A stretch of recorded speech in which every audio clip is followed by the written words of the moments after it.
Porque a palavra do Senhor vai dizer assim que Ele é o pão da vida, né? Ele é o nosso alimento diário, né? O nosso alimento necessário.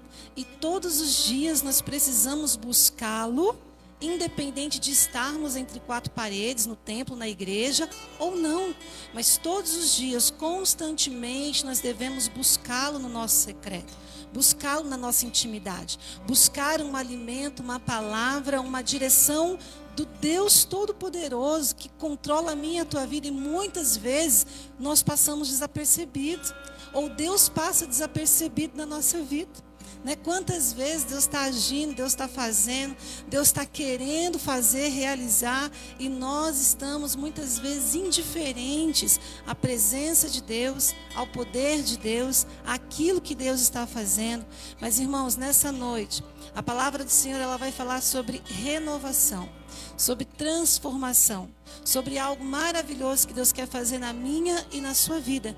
E muitas vezes a Bíblia vai deixar muito claro que vai depender muito mais de mim ou de você, e de você do que de Deus, né? Às vezes algumas pessoas falam assim: por que eu tenho que buscar? Deus sabe da minha necessidade, Ele não poderia fazer?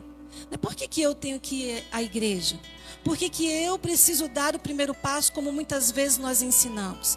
Simplesmente pelo fato de que aquilo que Ele tinha que fazer, Ele já fez, querido. Deus nos amou tanto, Deus nos ama tanto, que Ele já enviou o seu Filho Jesus para morrer por nós e para suprir em nós todas as nossas necessidades. E Ele faz esse ato de amor, Ele vem, cumpre a sua missão, e eu e você, qual a resposta nós estamos dando a essa atitude, né? A essa atitude tão nobre que o nosso Senhor fez por nós, né? A indiferença, muitas vezes, né? A omissão, a falta de compromisso, né? Às vezes é assim que a gente trata o Espírito Santo. Alguém já ouviu dizer aqui que o Espírito Santo é uma pessoa? Alguém já ouviu dizer? Alguém sabia? Apesar dele ser Espírito, ele é uma pessoa. E a palavra do Senhor nos revela que Ele tem sentimentos. Amém? E que Ele opera em mim, em você, Ele age em mim, em você. E dependendo da resposta, do que eu e você faz com relação a isso, Ele se entristece. Ou Ele se alegra. Ele se aproxima de mim e se aproxima de você. Ou também se afasta de mim e se afasta de você, né? Então nós devemos conscientemente, e esse é o maior sacrifício que nós devemos fazer, é nos esforçar para termos uma consciência ampla de quem é o Deus que nós servimos, para vir buscá-lo com todo o nosso entendimento, e tudo aquilo que nós fazermos para Ele seja de uma maneira intencional, proposital. Eu faço porque entendo, eu faço porque eu conheço. Esse é o propósito do Senhor na minha e na sua vida, amém? Então o Senhor tem um alimento para a sua alma nessa noite, amém? O Senhor, Ele tem uma palavra, a palavra do Senhor vai dizer assim, que a palavra dEle se renova a cada dia. Se todos os dias, 1, 2, 3, 4 vezes por dia, nós nos reuníssemos para ouvir a palavra do Senhor, todas as vezes Deus teria uma palavra para o meu e para o seu coração. Uma palavra que viria, né, de encontro à minha e à sua necessidade, né, e que saciaria a nossa fome e a nossa sede. E a gente precisa entender essa realidade, porque quando eu entendo isso, eu me alegro e eu me voluntario, e ainda que eu não tenha o desejo, eu me esforço e eu me sacrifico para estar na presença daquele que pode suprir minhas necessidades. Em nome de Jesus, amém? Quero compartilhar uma palavra ao seu coração. Eu peço que você entenda, eu peço que você me dê a sua atenção, né, para que você entenda, porque o pastor Júlio fala que eu gosto de falar muito, e quando a gente fala muito, às vezes a gente não entende o que a pessoa fala, né, que fala, e a gente não compreende. Mas eu peço a sua atenção emprestada, porque o que vai valer de tudo que for falado aqui é o que você entender, amém? Se eu falar 1 hora e você não entender nada, não teve proveito, né? Se eu sei que se eu falar 5 minutos e você entender alguma coisa, algo pode ser transformado dentro de você. Mas eu não vou falar só 5 minutos, eu quero falar mais. Porque eu trouxe uma palavra, um texto, um contexto, um entendimento, e eu espero que você receba no seu coração. Mas ainda que eu fale um pouquinho mais, que você Abra o seu coração. Essa parte é a sua. Abrir o coração, preparar o terreno para entender a palavra, para receber a semente e que essa semente penetre no seu ser e produza o fruto. Amém? Que o Senhor espera através da palavra dele na sua vida. Em nome de Jesus. Abra sua Bíblia aí lá no livro de Romanos, capítulo 12. Você que tem Bíblia, você que trouxe a sua espada, a sua arma, abra ela aí lá no livro de Romanos, capítulo 12, a partir do 1 nós vamos ler. Glória a Deus. Obrigada, Jesus. Todos acharam? Amém? Vamos ler? Eu vou estar lendo aqui e os irmãos acompanhem em nome de Jesus. Amém? Diz assim, a partir do 1. Rogo-vos, pois, irmãos, pela compaixão de Deus, que apresenteis o vosso corpo em sacrifício vivo, santo e agradável a Deus, que é o vosso culto racional. Quem está falando, irmãos? Não. Quem está falando? Os corajosos aí, ouvi. Quem está falando? Paulo. Paulo, ele está falando, ministrando, orientando, ensinando a igreja de Romanos. E Paulo, ele fala assim, olha, eu rogo-vos, eu peço para vocês, que vocês se apresentem, que vocês se coloquem diante de Deus, apresentem os vossos corpos, as vossas vidas, como um sacrifício vivo, santo e agradável diante de Deus. Esse é o vosso culto racional. A gente fala assim, irmão, você está convidado para o culto. Vamos cultuar a Deus, né? O correto é esse. Nós viemos cultuar a Deus. Nós viemos apresentar um culto ao Senhor. E qual é esse culto? Um culto racional. Um culto onde eu pego a minha vida, entrego ela a Deus, me rendo ao Senhor como um sacrifício vivo. Esse é o culto que agrada ao Senhor. Amém? Um culto racional, um culto inteligente. Você precisa aprender o que você está fazendo aqui. Você precisa entender porque você precisa estar aqui. Né? Nós temos um Deus, nós temos um Senhor e nós somos os servos. Nós temos um Criador e nós somos as criaturas. Nós temos um Deus, um Pai e nós somos os filhos. Nós somos inferiores e devemos toda honra, toda glória, todo louvor a esse Deus Criador que criou todas as coisas, inclusive a minha e a sua vida. E Ele, por amor a mim, para que eu não perecesse, para que eu não morresse, não só fisicamente, mas também espiritualmente, fala-se da morte eterna, que é a separação eterna de Deus, ou seja, após essa vida, para que eu não esteja longe de Deus eternamente, Deus envia Jesus. Porque tamanha era o pecado da humanidade que Deus precisou enviar seu Filho, para que através de um sacrifício, né, um sacrifício santo, eu e você pudéssemos ser reconciliados com o Senhor. Pudéssemos novamente ter contato, ter relacionamento com esse Deus que nos daria uma vida transformada e abundante na terra e uma vida eterna no céu. Essa é a promessa de Deus para mim e para a sua vida. Então, um culto racional é o que o Senhor quer de mim e de você. Um culto inteligente. Quando a Bíblia fala de sacrifício vivo, quando a gente ouve falar de sacrifício, o sacrifício normalmente requer esforço. Não é verdade? Então, é um culto, é uma rendição com entendimento, mesmo sem vontade. Mesmo que o sentimento não esteja no jogo, eu preciso ir porque eu entendo. Eu preciso buscar a Deus porque eu entendo que eu preciso. Então o entendimento, ele precisa estar na nossa mente. E muitas vezes é esse entendimento que nos falta, né? E por conta que nos falta esse entendimento, Paulo continua falando. E ele continua falando assim no verso 2. E não vos conformeis com este mundo, mas sejam transformados pela renovação do vosso entendimento, para que vocês possam experimentar qual seja a boa, perfeita e agradável vontade de Deus. Amém? Então, esse texto até aqui. Então, nós vamos falar hoje, na verdade, de uma proposta que Deus ele tem para mim e para você. Deus, ele tem uma proposta para que eu e você viva o melhor de Deus nessa terra. Como eu tinha falado, quando Deus nos ama e envia seu Filho Jesus, ele envia para quê?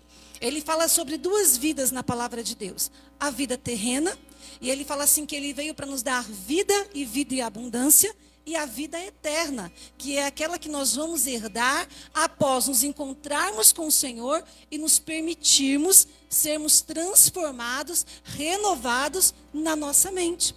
Então, quando Deus fala que ele vem para que nós possamos viver o melhor de Deus, ele fala assim: eu quero que vocês vivam e experimentem o que eu tenho de melhor.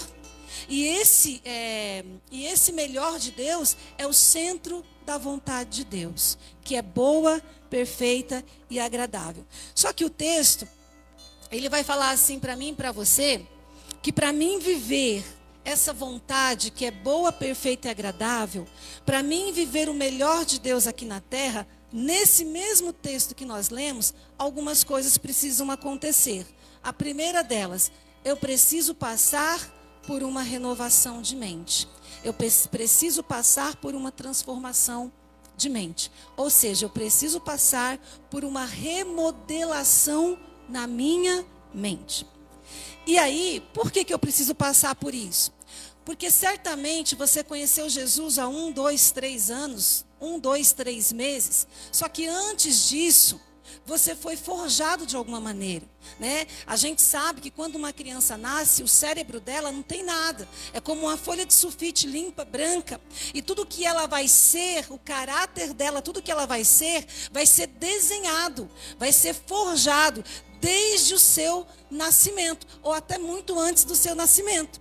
Tudo que ele ouve, tudo que o bebê sente, tudo que o bebê experimenta, depois que nasce, todas as informações que ele recebe, visualmente, audivelmente, emocionalmente, vai forjando aquela pessoa, aquele ser. Vai forjando o caráter daquele ser humano. E aí eu e você chegamos à fase adolescência, à fase adulta, alguns à fase, né, de mais experiência. E talvez nós não conhecemos Jesus, não tivemos uma vida religiosa praticante, não ouvimos falar da fé, não ouvimos falar daquilo que Deus tem para mim e para você, de quem é Deus e de quem você é em Deus. Talvez você nunca tinha ouvido. E tudo que você se tornou e tudo que você é hoje, né, na verdade, você tomou a forma dentro do molde que te colocaram. Talvez os seus sentimentos, a sua mente, o seu caráter, a sua personalidade foi forjada dentro de situações delicadas, de sofrimento, de tristeza, de abandono, né, muitas vezes de desprezo. E aí, isso fez com que você se tornasse alguém. Isso fez com que você chegasse até aqui hoje. E aí vem Deus e fala assim para mim e para você: olha, se você quiser experimentar o melhor de Deus, é necessário viver uma transformação na sua mente, uma remodelação, uma renovação. E aí eu vou explicar para você. Remodelação quer dizer dar novo molde, né? Transformação, fazer mudar a forma. Renovação, tornar novo, consertar ou melhorar. Ou seja, algo que já existia, mas que não estava na sua forma original, que por algum motivo foi deturpado, que por algum motivo foi deformado e precisa tomar a forma original de novo. E Deus fala assim: é necessário que vocês experimentem da boa, perfeita e agradável vontade de Deus. Só que isso só é possível através de uma transformação de mente, de uma renovação, de você dar um novo modo de pensar para a sua mente, para o seu cérebro, para aquilo que você carrega para a tua vida. E aí, a gente precisa passar por essa transformação para quê? Para que a gente entenda o que a gente veio fazer aqui. Para que a gente consiga vir adorar a Deus, não pelas circunstâncias. Para que você consiga render o seu melhor ao Senhor, não só quando as coisas vão bem, mas que você entenda, né, que Deus é o Criador da sua vida. E o que Ele deseja para você é melhor do que o que você espera. Os caminhos que Ele tem para você são melhores do que o que você quer trilhar. Que os sonhos de Deus são melhores, são maiores e são mais altos. Mas muitas vezes, porque a gente não conhece, a gente se limita a viver aquilo que a nossa mente programa para a gente viver. E essa não é a vontade de Deus, porque Deus ele tem algo maior e melhor para minha e para a tua vida. Amém? 2 Coríntios vai falar assim: porque andamos por fé e não por vista. A fé é algo que move o coração de Deus. A fé é algo que precisa mover a nossa vida para que nós vivamos uma vida transformada dia após dia. Hebreus 11 vai falar assim: ora, sem fé é impossível agradar a Deus, porque é necessário que todo aquele que se aproxima de Deus creia que Ele existe e que Ele é recompensador dos que o buscam. Hebreus 11, 1 vai falar assim: a fé é o firme fundamento das coisas que se esperam e a prova das coisas que não se veem. Ou seja, a nossa mente ela passa a ser transformada. Quando? Quando você passa a viver de uma maneira onde você não acredita mais naquilo que você está sentindo. A sua vida, a sua mente, ela passa a começar a agradar a Deus, ela passa a ser transformada. Quando você começa a sentir, a desejar alguma coisa, a querer alguma coisa, e você fala assim: é melhor eu desconfiar do que eu estou sentindo e acreditar no que a palavra diz ao meu respeito. Isso é viver uma vida renovada, transformada e remodelada pelo Senhor. E aí, a gente pode ver que muitas coisas podem ser remodeladas. Quem concorda? Amém? Podemos ou não? A igreja, por exemplo, era branca, não era? Alguém lembra? A igreja tinha um fundo branco. E aí a gente pensou, estudou, e por alguns motivos técnicos, não espirituais, gente, técnicos, a gente pintou o fundo de preto, né? E passamos, a igreja então passou por uma mudança. Ela tinha uma forma, mas ela foi remodelada. Então espaços podem ser remodelados, né? Corpos, nossos corpos podem ser remodelados. Você já viu alguém muito magro ou muito gordo?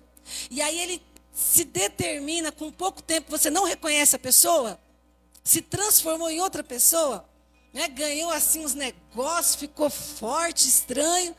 E aí, não, nem sempre fica estranho. Desculpa, é gosto, não se discute, né? E aí você fala assim: nossa, né?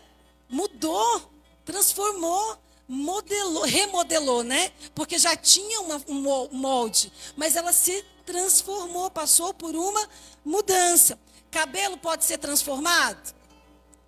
Vocês acham que meu cabelo é original? Não, né? Então, as cabeleireiras que o diga, os cabeleireiros de plantão. Cada dia é uma moda, cada dia é um negócio também do outro mundo, né? Cada dia é um sucesso, gente, né? Fica diferente, vai mudando, vai remodelando. Até às vezes você pensa assim, o seu cabelo de homem, que a gente pensa não tem nada para mudar. Gente, isso aqui dá um trabalho. É horas na frente do espelho, eu falo: onde que mexe tanto? Né? Parece que não muda nada, mas para ele muda. Um dia está diferente do outro, é incrível o negócio. Ele fala: hoje está estranho, para a gente está tudo igual. Mas cabelo pode mudar, né? A gente remodela sempre. Rosto, pode mudar o rosto? Eu queria, né, gente? Tem um dinheirinho, botox, né? Alguma coisa assim. Hoje você pode mudar o rosto. Quem já ouviu falar da harmonização facial, né? Que em muitos casos se torna demonização, né? Porque o negócio fica só o sangue de Cristo. Mas dá para mudar, né? E as pessoas ficam transformadas. Como é que é o nome daquilo, né? Harmonização, né? Que você tem aqui fino, fica quadrado. Você não tem bochecha, fica fundo. E você muda tudo. Então, tudo pode passar por uma remodelização. Ou uma renovação. Ou uma transformação. Só que todas essas transformações que eu falei para você são provocadas e ocasionadas por uma vontade própria nossa. Amém? Não está legal, eu vou lá e posso mudar. E se a gente reparar, são mudanças exteriores. Só que aí vem Deus e fala assim: olha, existe uma transformação que talvez a gente não se aperceba, mas que ela é necessária. E essa transformação é interior. É uma transformação da sua mente. Talvez por ser algo que a gente não veja, sinta e até viva as consequências, mas a gente não vê. A gente não se preocupa que tem que mudar, que tem que melhorar, que tem que pensar diferente, que tem que passar por cima, e a gente vai levando. Mas aí Deus fala assim: olha, é necessário passar por essa transformação na mente. Se queremos viver o melhor de Deus, irmãos, nós precisamos entender que há algo dentro de nós que é muito mais importante de tudo que é exterior, né? E esse algo precisa constantemente estar sendo remodelado. O nosso espírito, ele pode já estar salvo, porque a Bíblia diz que a salvação vem pela fé e não por obras. Então, é capaz que você... Gente, não é Jesus voltando, calma, não se apavore. Ligou a luz, já deu de novo. Então, o nosso espírito pode ter a convicção da salvação, amém? E nós precisamos ter essa convicção, né? Porque é pela fé. Se eu aceitei Jesus, se eu entreguei minha vida para Jesus, eu preciso crer que se eu morrer agora, a minha alma, o meu espírito está salvo. Porque é pela fé e não por obras.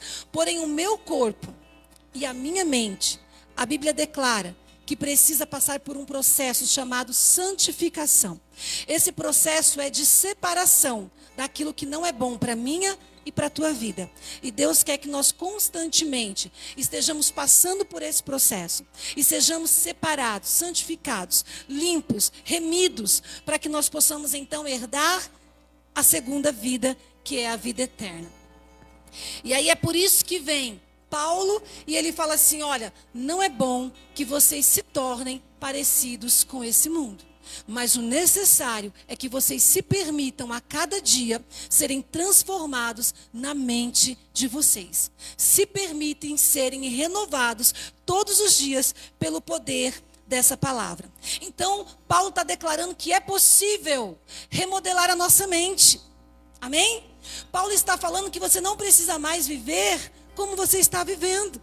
Talvez não está bom, talvez não está legal, talvez não é o que você quer. Talvez você fale assim: não encontro sentido, não tenho perspectiva, não sei o que vai ser de mim. Sabe, as pessoas, o mundo, a família fala que eu sou isso, A, B, C, D. E o mundo, o sistema, tenta impregnar, imprimir na sua mente, no seu cérebro, algo que não é você. Uma identidade que não é sua. Aí vem Paulo e fala assim: vocês não precisam viver dessa forma. Vocês podem viver algo novo. Vocês podem viver uma transformação que vai permitir vocês viver o melhor de Deus nessa terra. Em nome de Jesus. E aí, a Bíblia afirma que é possível nós fazermos isso com a nossa mente, com o nosso cérebro. Gente, o que é remodelar? É pegar um braço flácido e trabalhar ele até que ele se torne firme. Remodelar é pegar uma mente destruída, uma mente negativa, uma mente pessimista e transformar ela numa mente autoconfiante. Mas isso não vem do nada, porque para a gente lidar com o nosso cérebro, para a gente combater as informações que nós recebemos, nós precisamos ter informações mais confiáveis do que aquelas que os nossos cérebros estão nos informando. Quantos estão entendendo? Amém? Tem a história de um homem, não sei se vocês conhecem ou se já assistiram o filme Mente Brilhante. John Nash, né? Ele era um famoso matemático, conhecido por sua inteligência, né? Ganhou um prêmio Nobel de Economia, um cara superdotado. Só que tinha um detalhe. Esse homem, ele foi diagnosticado com uma doença chamada esquizofrenia. E o que era a esquizofrenia? A esquizofrenia, eu vou ler aqui, que eu não sou obrigada a saber de tudo, amém? Então eu vou ler aqui para ajudar a minha pregação. Esquizofrenia é um distúrbio que afeta a capacidade da pessoa de pensar, sentir e se comportar com clareza. A esquizofrenia, ela deixa a pessoa, ela faz com que a pessoa tenha delírios constantes. Ouça vozes e veja coisas e pessoas que não existem, não são reais. Ou seja, esse homem tinha tudo para não dar certo. Esse homem tinha tudo para ser um derrotado. Se ele tivesse ouvido e dado ouvidos, na verdade, para o que diziam dele. Você é um doente, você é um enfermo, você é esquizofrênico. Gente, quem já ouviu aqui que você é esquizofrênico? Então você está no lucro. Você já ouviu? Sério? Quem falou isso para você, irmão? Que dó, na escola? Isso é bullying, na escola é bullying. Não acredita, em nome de Jesus. Misericórdia. Então você está no lucro, ninguém nunca disse isso para você. Mas talvez disse algo que te ofendeu, disse algo que você guardou, né? Você não é legal, você não é bonito, você é um falido, você é feio, você é gorda, né? Às vezes a gente ouve essas coisas e a gente guarda onde? No coração. E esse homem, não é do Júlio, muito pelo contrário, gente, ele mente para mim todo dia. Você tá linda, você não tá gorda, amor. Tá bom assim, compra pão para mim, gente, como é que pode me ajudar? Aí, o que acontece? Esse homem, ele tinha tudo para dar errado. Só que ele decidiu. Gente, olha que máximo. Eu não sei se você já viu o filme. Nem eu. Eu só ouvi falar da história dele. Agora eu fiquei curiosa para ver o filme, né? E a história dele relata que como que ele fez para vencer, driblar essa situação e ser quem ele foi. A história dele diz que ele começou a lutar contra a doença dele. Inclusive, o filme Mente Brilhante não relata apenas a inteligência dele, a capacidade dele como um matemático, mas fala também da luta dele contra a doença. E aí a história dele diz assim, que ele fazia assim, ó. O nosso cérebro é responsável por todas as informações que a gente recebe. Sim ou não? Sim. Todas as informações que você recebe, que seu corpo reage, que você faz e acontece, vem do seu cérebro. Então, automaticamente, esse homem, mesmo esquizofrênico, era do mesmo jeito. Todas as informações que ele recebia eram do cérebro dele. Informações reais e, por conta da doença que ele tinha, informações que não eram reais. E aí ele ouviu alguém falar que ele podia lutar contra isso. E aí deu as dicas para ele. E ele começou a colocar em prática. Aí a história dele diz que ele fazia assim, ó. Ele ouvia vozes e via coisas, e via pessoas, né? E o esquizofrênico fala sozinho e tal. E aí ele começou a fazer assim, ó. Quando ele via uma coisa, por exemplo, ele via uma menina, ou ele via uma mulher. Aí ele pegava para alguém do lado e falava assim, olha, você está vendo aquela mulher? Aí a pessoa falava não. Aí ele colocava assim, essa mulher, e colocava, tipo assim, se ela estava com um vestido tal, para ele identificar se tivesse uma próxima visão. A mulher de vestido tal não é real. Né? Essa voz tal que ele está ouvindo, ele perguntava, você está ouvindo isso? Aí a pessoa falava não. Aí ele colocava, essa voz não é real, ela não existe. É uma criação do meu cérebro. E ele começou a anotar tudo isso. Para quê? Para combater a criação do cérebro dele, que mandava informação para ele de coisas que não eram reais. Por quê? Porque ele decidiu não se parecer um esquizofrênico, não se parecer um louco, não ficar conversando com personagens que não eram reais e ficar dando ouvido a vozes que não eram reais. Olha que lindo, gente. Do mesmo cérebro ele recebia duas informações. E para ele discernir, sendo aparentemente louco, doido, para ele discernir o que era real e o que não era real, ele teve que dar ouvido a uma outra voz. Amém?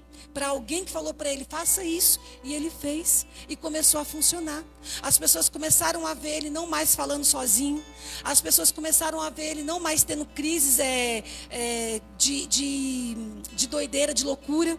E aí, a história dele diz que ele morreu sem os sintomas, sem os traços da esquizofrenia. E isso, nenhuma parte na história dele relata que ele orou, jejuou ou usou o sangue de Jesus. Ele próprio conseguiu lutar contra isso na mente dele. O que eu quero dizer trazendo essa figura para a gente? Né? Que Deus, quando nos fez, queridos, Ele nos fez perfeitos. Ele nos fez de uma forma excepcional, para funcionar, para dar certo. para ser quem Deus queria que nós fôssemos, né? Para ir até o fim. Deus nos fez assim. E o nosso cérebro é um órgão espetacular que nos permite ser remodelado todas as vezes que nós entendermos que nós estamos saindo fora do propósito. Todas as vezes que você entender que você está fugindo do propósito, daquilo que Deus sonhou para você, que o que você está vivendo não é bom, não é legal, não é o que Deus quer, não é o sonho de Deus, a sua mente tem a capacidade de ser remodelada e te permitir viver tudo novo, todos os dias. Olha que extraordinário, né? E aí, Deus, só que para a gente fazer isso, nós temos a palavra de Deus. Nós temos uma fonte confiável. Nós temos uma fonte inesgotável de alimento diário, de palavra de esperança, né, confiável para nos alimentarmos todos os dias. E quando a gente se alimenta dessa palavra, a gente pode combater pensamentos, sentimentos, determinações que nosso cérebro começa a mandar de informação para a gente de uma forma que não é real. E que muitas vezes, se você não tem um parâmetro para você examinar se o que você está ouvindo é real ou não é bom ou não é, você acaba se amoldando àquilo. Você acaba se parecendo com aquilo. Você acaba se identificando com aquilo. E essa não é a vontade de Deus. Porque Deus fala que Ele nos fez imagem e semelhança dEle. Amém? E por que a nossa mente ela precisa ser renovada, transformada, remodelada todos os dias? Porque um dia o nosso cérebro, a nossa mente, ela foi afetada pelo pecado. Um dia, quando teve a queda, quando entrou um pecado no mundo, não foi só o nosso corpo, foi a nossa mente. Inclusive, é a nossa mente a responsável pelas nossas ações.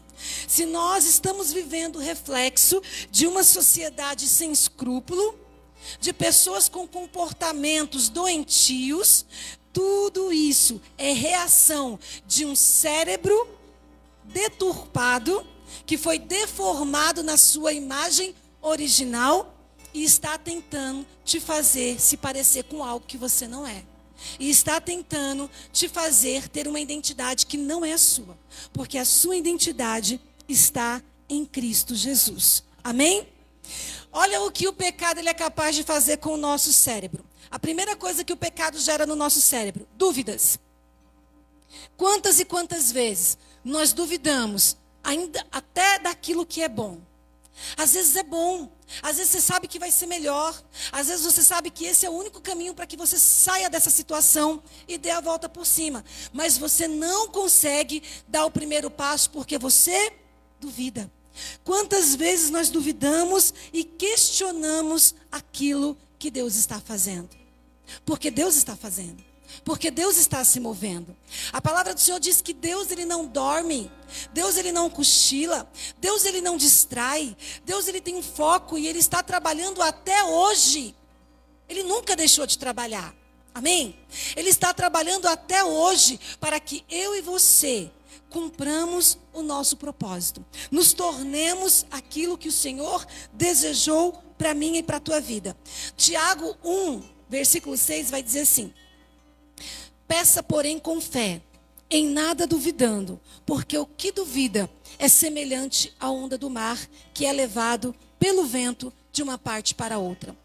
A dúvida, sabe por que é o diabo que põe a dúvida na sua mente? Porque a dúvida te impede de viver o melhor de Deus. A dúvida ela é uma barreira. A dúvida ela se torna um bloqueio. A dúvida ela é um grande impedimento. A palavra do Senhor diz que um coração duvidoso, Deus não pode operar.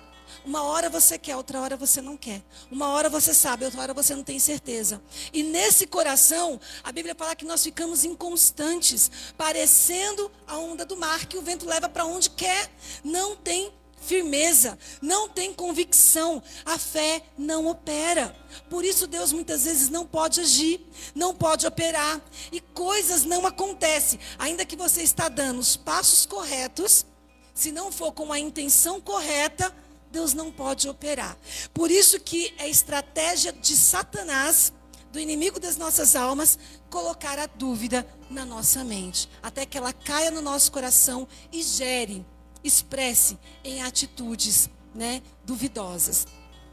Outra coisa que o pecado gera na nossa mente é a interpretação equivocada da realidade. Né? Nós não estamos babando, nós não estamos andando torto, nem falando com personagens. Mas se a gente for ver, nós somos quase uns doentes, esquizofrênicos, porque a gente vê coisa onde não tem. A gente deturpa, às vezes, uma palavra, uma mensagem. Gente, uma coisa que eu tenho desistido é de conversar pelo WhatsApp. Pensa como as pessoas às vezes não entendem. Você fala A, a pessoa entende B.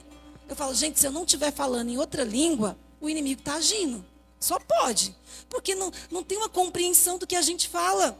Né? Muitas vezes é a própria ação do inimigo, causando uma equivocada interpretação de realidade. Para quê? Para que os relacionamentos sejam destruídos. Hoje eu participei de uma palestra maravilhosa na escola, pastor Jonathan, que ele falou das famílias, né? E às vezes nós estamos dentro de casa, pai, mãe, filhos, e não temos mais um diálogo, não olhamos nos olhos, não conversamos, não conseguimos passar o que nós sentimos, nem receber um bom sentimento. Os relacionamentos estão sendo destruídos, porque fulano fala A, né? Hoje mesmo o Júlio falou comigo, eu falei, sai daqui, o que você quer? Ele, calma moço, nem deixa eu falar. Né? E a gente já vai dando um feedback naquilo que a gente nem entendeu direito. Né? E muitas vezes tem acontecido isso. Romanos vai falar assim, ó, irmãos, no que depender de vocês, tenham paz com todos os homens. A vontade de Deus, quando a gente vai cumprir os mandamentos do Senhor, que Jesus deixa, ele fala assim, olha, ame ao Senhor acima de tudo e ame também ao teu próximo como a ti mesmo. A Bíblia vai nos ensinar a ter paz com Deus e paz com os homens. Já demos um grande passo de conquistarmos uma vida abundante na terra.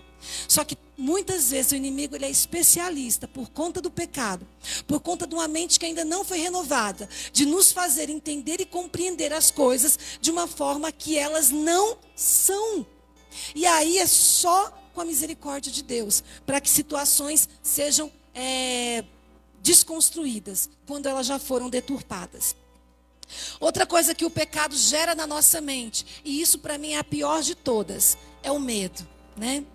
Se tem uma coisa que paralisa pessoas, é o medo. O medo ele é um sentimento natural de todo ser humano. Só que quando nós não temos uma mente renovada, nós permitimos muitas vezes sermos levados pelos nossos sentimentos. E um dos sentimentos que mais tem impedido pessoas de chegar em algum lugar, de ultrapassar barreiras, de viver o melhor de Deus, é o medo. Né? E nós precisamos entender que o medo, ele não é algo que vem de Deus. E o medo não pode nos dominar. Né? A palavra do Senhor lá em 1 João vai falar assim, no amor não há medo. No amor não há medo. O perfeito amor expulsa o medo. Porque o medo supõe castigo. Então por que nós vamos ter medo?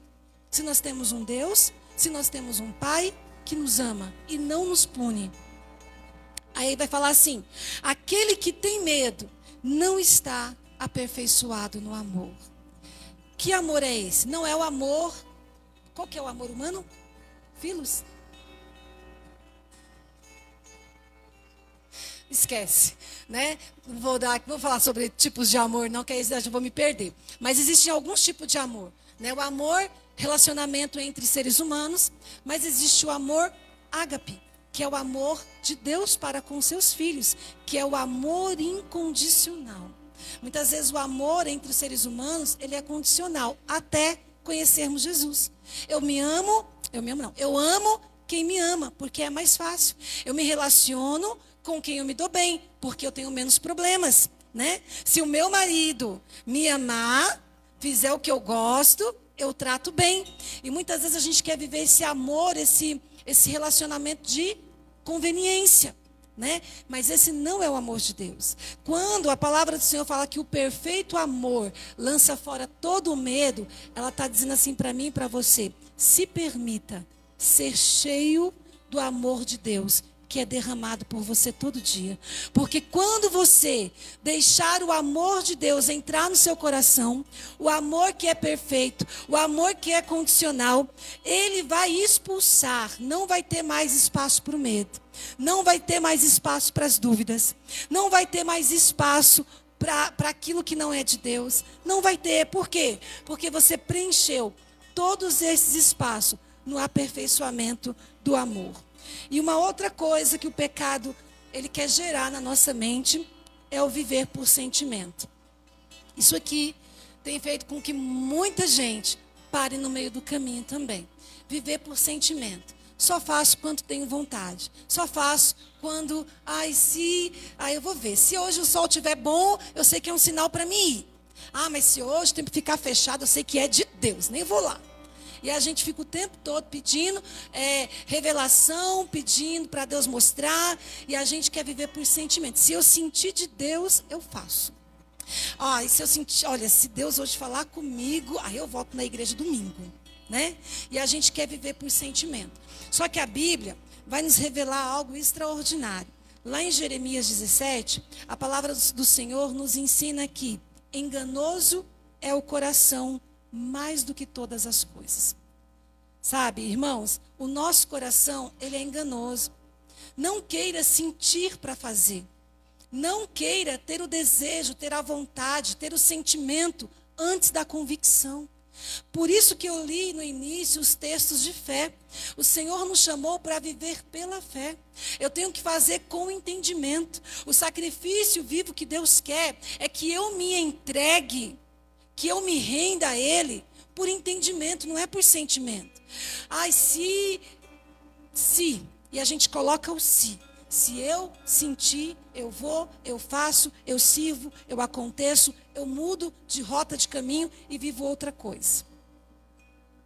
Amor, aí você vai fazer eu pregar outra coisa. Vocês têm mais 2 horas? Ninguém, tá vendo? Tá. Os tipos de amor, né? Amor ágape, que é o amor perfeito de Deus. Amor filos, que é o amor fraternal entre pessoas. Amor eros, que é o amor romântico entre eu e o Júlio. E o amor storge, que é o amor pelos familiares. Existem alguns tipos de amor, a Bíblia nos dá essas referências, mas tudo que Deus quer é que nós vivamos o amor perfeito de Deus. Quando ele fala que nós temos que amar o nosso próximo como a nós mesmos, e em outro texto ele fala que não como vocês amam vocês, mas amem ao próximo como Jesus amou vocês, porque esse amor eu sei que não falha. Esse amor eu sei que dá certo. É o amor perfeito, é o amor incondicional. É o amor que não requer uma condição propícia para que você faça o que você tem que fazer. Porque amor, deixa eu te ensinar um negócio. Amor não é um sentimento, amém? Amor é uma atitude. E nós podemos decidir e escolher amar. E quando nós recebemos o amor de Deus, nós conseguimos amar de forma correta. E aí, voltando... O nosso coração é enganoso, querido. Então nós não podemos viver por sentimento. Isso tem feito com que nós tomemos muitas decisões erradas na nossa vida. Muitas vezes a gente sabe que caminho seguir. Muitas vezes é colocado para a gente o caminho correto e o caminho errado. E a gente fala, porque eu não estou sentindo que eu vou, não sei o que eu vou fazer direito. Eu prefiro não escolher. E a gente peca por escolher errado ou até mesmo peca por omissão. Porque sabe que poderia ter feito, mas porque entendeu que não era o tempo, porque não teve uma visão, uma revelação, um sentimento, não fez o que era correto. Todas essas sequelas, irmãos, foram geradas em nós. Amém? Todas essas sequelas foram geradas na minha mente e na sua mente, pelo pecado. E ele deturpou a minha e a sua mentalidade. E é por isso que Deus fala que nós temos a oportunidade nele de vivermos algo novo, de novo, todos os dias. Se você se permitir ser remodelado na sua mente. E aí eu quero que você abra lá em 1 Coríntios 14. 1 Coríntios 14. Só quem está entendendo diz amém. Se você não está entendendo, não fale nada para não me frustrar. Pode ficar quietinho por enquanto. Só quem está entendendo mesmo. 1 Coríntios 2, a partir do 14. Eu vou ler, amém? Para não tomar muito tempo. Vai dizer assim, ó. Ora, o homem natural, ele não compreende as coisas do Espírito de Deus, porque lhe parecem loucura, e não pode entendê-las, porque elas se discernem apenas espiritualmente. Mas o homem que é espiritual, esse discerne bem tudo, e ele por ninguém é discernido. Vamos lá. A palavra... Peraí. Aí vamos ler o 16 também. Porque quem conheceu a mente do Senhor para que possa instruí-lo? Mas nós temos a mente de Cristo. Amém?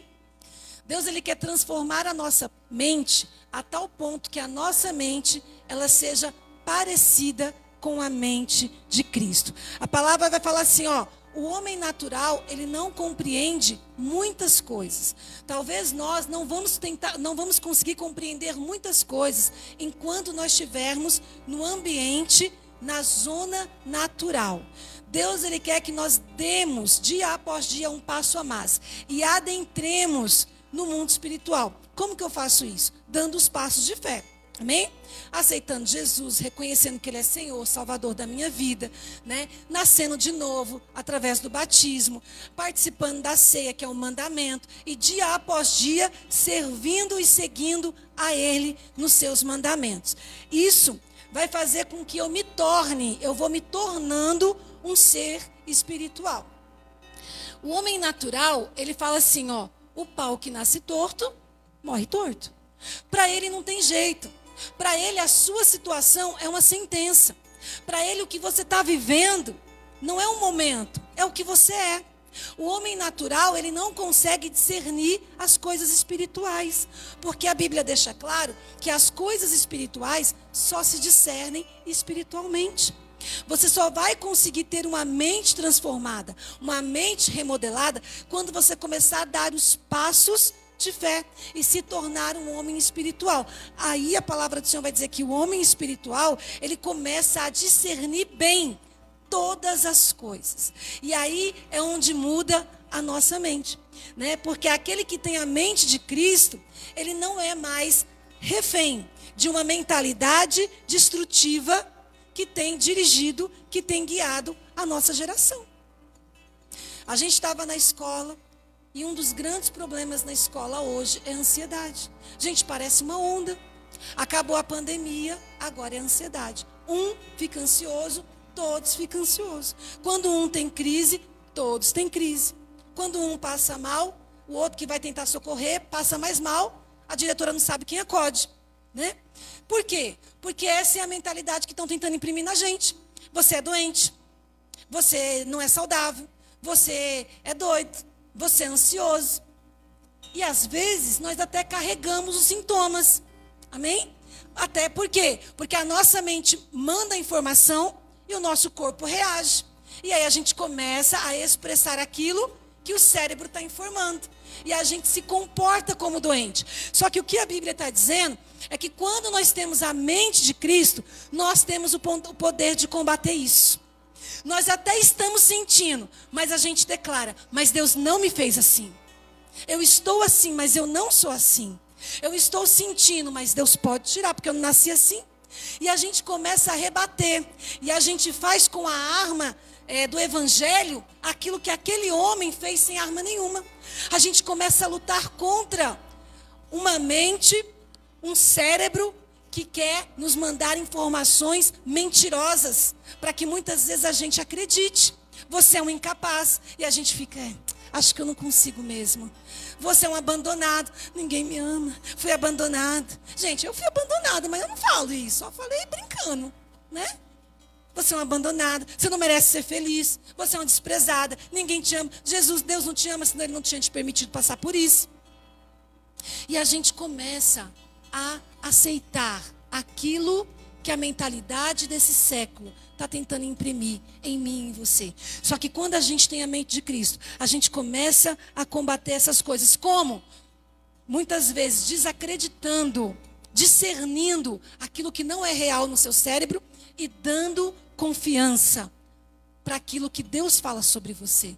Porque nós precisamos ter como parâmetro uma fonte muito mais confiável do que o seu cérebro, que é espetacular. Ele é um bom órgão. Ele é um órgão surpreendente. Mas ele não é melhor.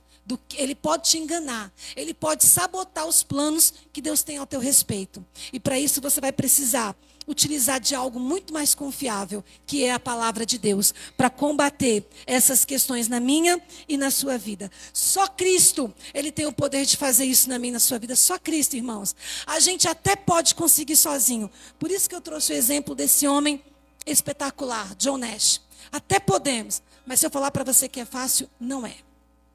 E muitas vezes nem na igreja, com a palavra de Deus, com a fonte mais confiável que nós temos para seguir, a gente não consegue. E a gente precisa entender que eu posso ter nascido de novo, eu posso ter aceitado a Cristo, eu posso estar na igreja todo dia, mas eu posso escolher não viver uma mente renovada. Você sabia disso? Gente, você conhece. Você conhece alguém que é instruído todo dia nessa palavra, mas que fala assim, não é para mim. Não, eu não vou conseguir. Não, eu acho que não.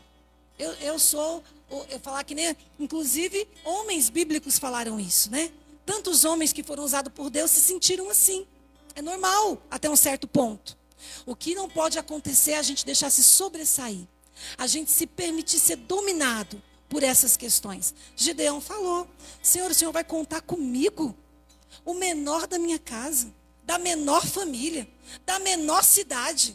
Não é comigo que o Senhor vai contar. E Deus falou, é com você. E aí ele preferiu confiar. Então vai chegar um determinado momento na minha e na sua vida que nós vamos ter a escolha de decidir confiar ou não naquilo que é real e bom para a nossa vida. Se a gente vai preferir confiar ou não naquilo que não é real, que você sabe que não é bom, mas que você está quase tomando a forma de algo que não é você, mas que você pode lutar contra isso todos os dias. Ter a mente de Cristo fala de um novo modo de pensar que está disponível para mim e para você. E eu posso usar essa arma quando eu quiser. Agora, por exemplo, se você estiver ouvindo essa palavra e você estiver pensando assim, porque a pastora não conhece minha situação. Ela não conhece, ela não sabe que eu tenho passado, quão difícil. Talvez a sua mente está nesse exato momento contradizendo o que você está ouvindo. E o que você tem que fazer? Você tem que saber que o que você está ouvindo é real, verdadeiro e confiável, muito mais que o seu cérebro. E você precisa combater isso dentro de você. Ter a mente de Cristo fala de você se permitir que o evangelho entre na sua mente e que ele passe seu cérebro a limpo, arrancando todas as mentiras e enganos que até agora você mesmo se alimentou. Você pode fazer isso em nome de Jesus, amém? Como que você vai viver? Porque você pode ter a mente de Cristo e não usufruir disso. E mesmo saber o que tem que fazer e não fazer. Mas como que você vai viver a mente de Cristo? Primeiro, existem algumas coisas que a gente precisa fazer. Primeiro, você precisa acreditar, confiar que Deus, Ele é presente e Ele é real todos os dias na sua vida.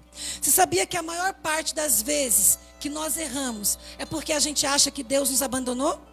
Você sabia que a maior parte das vezes que a gente erra, que a gente peca, que a gente faz algo que Deus não se agrada, é porque a gente pensa assim, Deus não está nem aí comigo mesmo?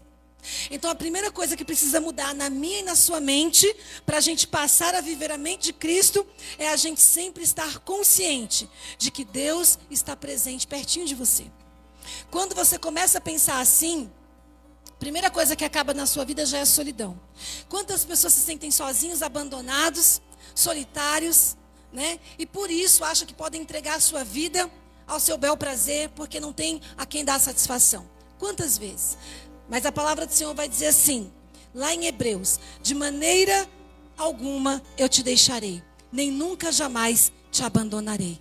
Então a primeira convicção que você precisa ter é que Deus está todos os dias com você.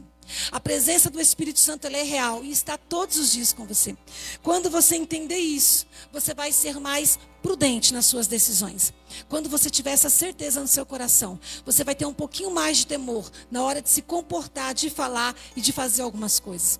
Quando você tiver essa convicção no seu coração, algumas coisas começam a mudar na sua mente. A segunda coisa que nós precisamos fazer é entender que somos totalmente dependentes desse Deus. e do Espírito Santo que age em mim e em você. É comprovado pela ciência que todo ser humano, ele possui no mínimo de 200 a 500 habilidades naturais. Ou seja, você pode realizar muitas coisas sem a presença de Deus. Mas você não pode realizar tudo. Você não pode superar tudo. E é necessário todo ser humano entender e compreender que nós, por mais que sejamos inteligentes, por mais que nós sejamos capazes de alguma coisa, nós precisamos reconhecer a dependência total do Espírito Santo agindo através de nós, para que nós consigamos superar até mesmo o impossível diante do Senhor. A terceira coisa que nós precisamos fazer é buscar alegrar o coração de Deus. E eu falei um pouquinho sobre isso no início. O tempo todo nós estamos tomando decisões. O tempo todo nós precisamos decidir alguma coisa. Eu vou para a igreja ou fico em casa? Eu coloco essa roupa ou coloco outra? Eu pintio meu cabelo de lado, né? Ou deixo no meio? O tempo todo você está decidindo alguma coisa. Seja simples, superficial, ou seja muito importante, decidido para você. O fato é que as suas escolhas, o tempo todo, estão gerando um sentimento em Deus. Agora, cabe a mim e a você a saber se essas atitudes estão agradando, alegrando o coração de Deus ou entristecendo. Porque, irmãos, uma roupa que a gente põe, se a gente sabe, não é só o meu marido que está perto de mim. Quando eu tenho a consciência que o Espírito Santo de Deus está comigo 24 horas, quando eu vou tomar uma decisão, quando eu vou pôr uma roupa, quando eu vou fazer algo, eu peço opinião do Espírito Santo. Às vezes, a gente fala assim, amor, tá legal, dá para ir com essa roupa? E a gente se esquece de falar, Espírito Santo, estou te agradando? Não está vulgar? Vou te entristecer? Vou estar agindo de uma forma que vou fazer alguém pecar? Né? Vou ser uma pedra de tropeço na vida de alguém com essa atitude, com essa fala, né, com esse comportamento. E a gente não se preocupa com essas coisas. Por quê? Porque nós achamos que Deus está tão distante, gente. Tão distante. E Ele não é capaz de compreender as suas ações. E Ele é. E Ele é. A palavra do Senhor diz assim que Ele precisou subir. E os apóstolos ficaram muito preocupados. Senhor, o Senhor vai agora? E nós? E os ensinos? E como é que eu vou saber se eu estou no caminho certo ainda? E aí Jesus fala assim, olha, eu vou, mas eu não vou deixar vocês sozinhos. Eu vou deixar com vocês o Espírito Santo de Deus. E Ele vai habitar em vocês. E Ele vai conduzir vocês por todo o caminho que vocês devem seguir. Pelo caminho da verdade todos os dias. E será que nós estamos caminhando no caminho? Porque nós estamos no caminho. Resta saber se é o caminho certo ou o caminho errado.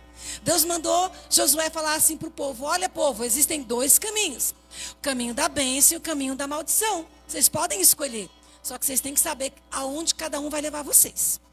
Né? Então, nós precisamos todos os dias, de uma forma consciente, racional, inteligente, ter a convicção de que existe uma presença maravilhosa do seu lado. E essa presença, ela está aí para te ajudar, para te aconselhar, para te instruir, para te conduzir mais perto da vontade de Deus. Porém, muitas vezes nós negligenciamos e tratamos com indiferença essa presença maravilhosa. E nós não a sentimos. Nós não a sentimos porque nós estamos rejeitando essa presença. Mas nós precisamos entender que somos totalmente dependentes de Deus e precisamos escolher se eu alegro ou se eu não alegro o coração de Deus. E se tem uma forma de alegrar o coração de Deus, é quando eu me importo com o que Ele se importa. Agora só para os crentes, amém? Se você tem vontade de alegrar o coração de Deus, se preocupe com o que Ele se preocupa.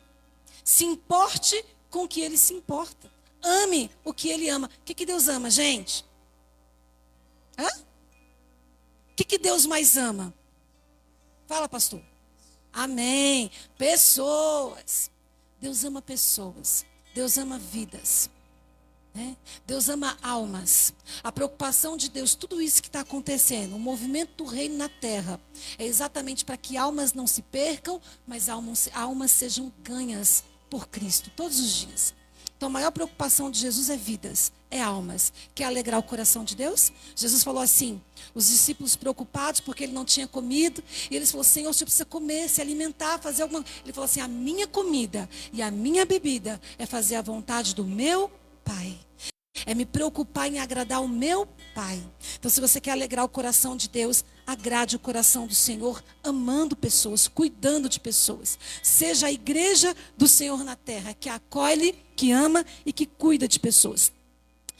A última, amém? Glória a Deus por isso. Daqui a pouco você vai embora. Se você quer, né, ter uma mente, viver uma mente renovada, a mente de Cristo, você precisa fazer uma boa alimentação espiritual. Do que você está se alimentando? Né? Agora nós vamos para o beabá. Vamos voltar para o beabá. Você sabe, o Júlio, sempre dou exemplo do Júlio, gente. Eu não sei se ele gosta. Mas amém. Tem que ser você, né, amor? Vou pegar o Jails, que é novo aqui, aí falar dele, ele não vai gostar, né? Porque ele é grande assim também, que nem você assim, né? Aí você pega o Júlio, um homem grande. Gente, esse homem, você acha que tem que se alimentar bem? Sim ou não? Sim, né? Tem que se alimentar bem, senão vai ficar fraquinho. Então, não pode se alimentar de qualquer jeito, nem pouquinho, né? Se tem uma coisa também, gente, que pode ser remodelada, é comida. Você já percebeu que rico come pouquinho. E crente não, e pobre, ele come muito, não interessa o que é, tem que ser muito. Né? Então, cada prato é um diferente. Bom, vamos lá. Não, mas o Júlio não come muito, só o suficiente para manter ele. Então, ele é um homem grande, gente. Se ele se alimentar pouco, comer só miojo, rapidinho ele vai estar fraquinho. Precisa se alimentar bem. Amém? Então, o que nós precisamos fazer? Nós precisamos nos alimentar diariamente. Todos os dias você tem que alimentar, sim ou não? Se você ficar 2 dias sem comer, você sobrevive? 2 dias sem comer, sobrevive? Meio mal, mas com as tonturinhas, né? Mas sobrevive. 1 semana sem comer, sobrevive? 1 mês sem comer, sobrevive? 2 meses. Tem alguém aqui que morreu e está aqui para falar? Não. Então, todos vocês comem todos os dias. Sim ou não? Porque o seu corpo precisa se alimentar todos os dias. Se você ficar 1 dia sem se alimentar, você até passa, mas passa mal. 2 dias até passa, mas começa a ficar doente. E aí, a gente precisa entender que o nosso corpo precisa.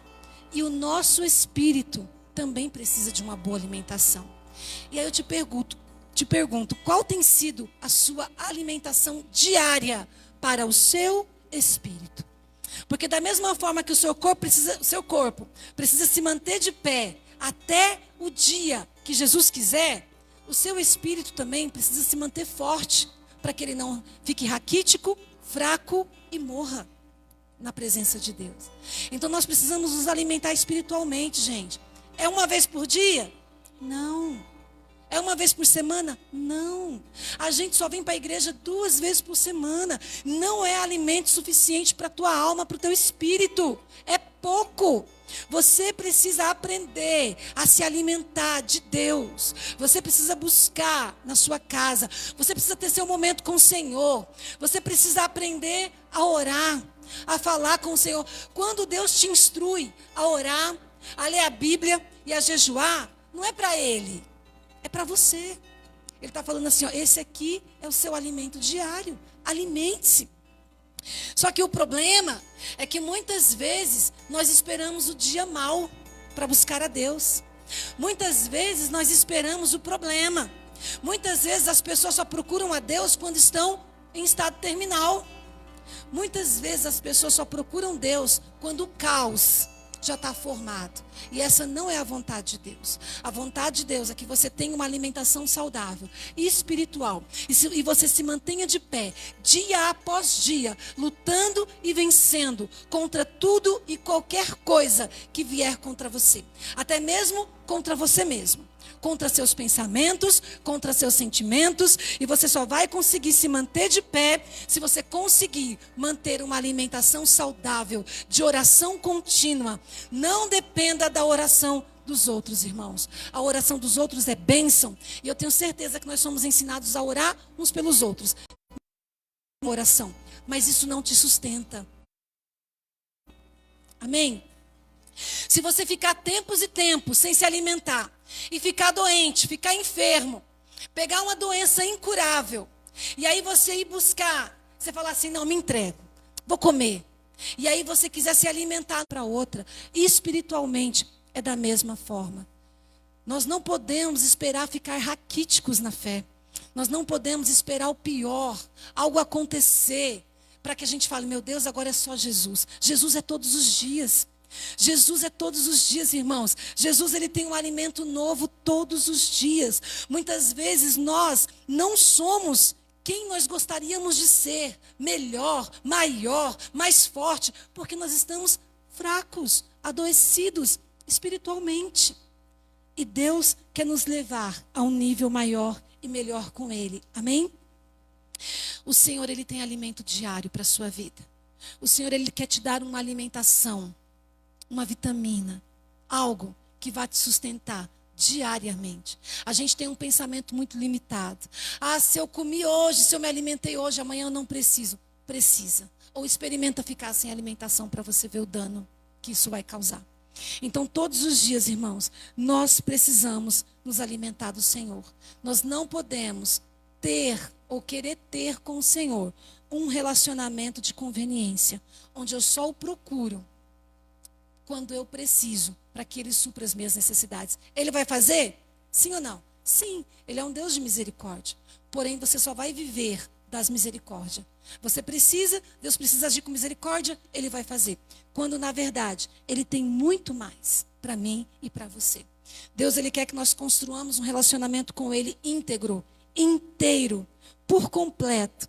Só assim vamos ser capazes, de viver uma transformação completa, de dentro para fora, que vai ser possível nos levar a lugares muito maiores em Deus.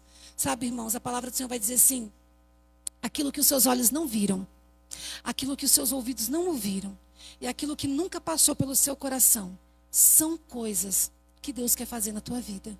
São coisas grandes, são coisas maiores. A questão é, Ele quer fazer. Você quer que Ele faça? Você quer deixar Ele fazer? Então comece a construir um relacionamento com o Senhor. Todos os dias, diário, constante. Se alimente, busque, vá à presença do Senhor. E Ele vai suprir tudo aquilo, irmão, que você precisar, em nome do Senhor Jesus.